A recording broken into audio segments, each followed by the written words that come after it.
प्रेम विवाह परे प्रतारणा स्वामीर परखिया प्रीति जीवन हारिदेला पत्नी भुवनेश्वर में सांबादिका मधुमिता परिडा मृत्यु घटना खोलुछि रहस्य मानसिक चापरू आत्महत्या करिसेंती मधुमिता स्वामी श्रीधर जेना छाड़पत्र देवाकू धमक देउथिले एथिरे विव्रत होई मधुमिता एभली चरम निष्पत्ति उठाइछंती बोली कहिसेंती भुवनेश्वर डीसीपी प्रतीक सिंह 23 जुलाई रे राति 12टारे स्वामी स्त्री दुहे थाना को आसी अभियोग करथिले वायुसेना कार्यरत स्वामी श्रीधर जेना परकिया प्रीति नहीं अभियोग करथिले मधुमिता अन्य झील संपर्क थिबा स्वामी मोबाइल से किछि तथ्य पाइथिले याकु नै उभयक मध्य झगड़ा हेउथिला मधुमिता मृत्यु घटना स्वामी श्रीधर जेना को गिरफ करी कोर्ट चालान करछि धौली थाना पुलिस मधुमिता एवं श्रीधर फोन जबत करा जायछि याकु जांच करा जिवो मामला रे संपृक्त अन्य मानकु मध्य पचराउचरा करा जिवो विभिन्न दिग को नजर रखी तदंत करा जिवो सीसीटीवी फुटेज रु मधुमिता मूवमेंट तदंत करा जाउछि बापूजी नगर रेल धारणारू सांबादिका मधुमिता परिडा खंड विखंडित मृतदेह उद्धार होइथिला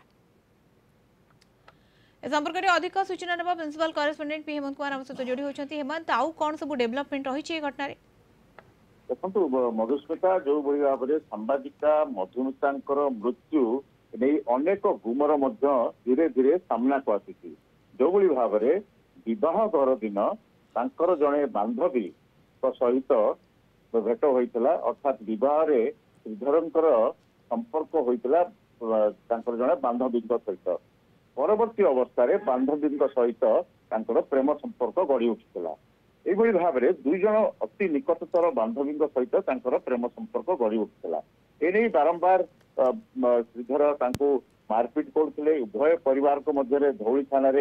बारंबार आपस बुझामणा होता पुलिस अंडरटेकिंग देइतिला किंतु बदली नथिले श्रीधर जो भाव से गंजाम बेलुगुंठार श्रीधर राजस्थान रे से वायुसेना चाकरी करते तेणु निश्चित भाव में गोटे प्रकार धीरे धीरे मधु मात्र 5 वर्षर रिलेशनशिप पर मात्र 4 मासर विवाह अंत घटी परकिया प्रीति तार स्वामी निर्यातना असह्य होता जहाँफल कि मृत्यु होता तेणु या पुलिस उभयंकर जो भाव में आप जानते मोबाइल फोन को करी अर्थात डिजिटल एविडेंस को कलेक्ट करुच्ची जहाँ सब अभियोग होती क्षमा करेंगे धौली थाना पचरा उचरा कर परिवार को पचरा उचरा कर परिवार लोक तो कहते कि हत्या कर ट्रेन लाइन को ठेली जाए किंतु मधुस्मिता स्कूटी कहुच्छी जो स्कूटी रे से जाइए से स्कूटी मिलूना स्कूटी नेला किए से गोटे बड़ प्रश्न रही अर्थात मृत्यु पछर कौन रहस्य से जीवन हारिले ना हत्या कर पुलिस तदंत चली जो भाव में जानते जो भारतीय न्याय संहिता आपन को एविडेंस एक्ट तार जो से अनुसार तदंत अर्थात हत्या उस्कैवा हत्या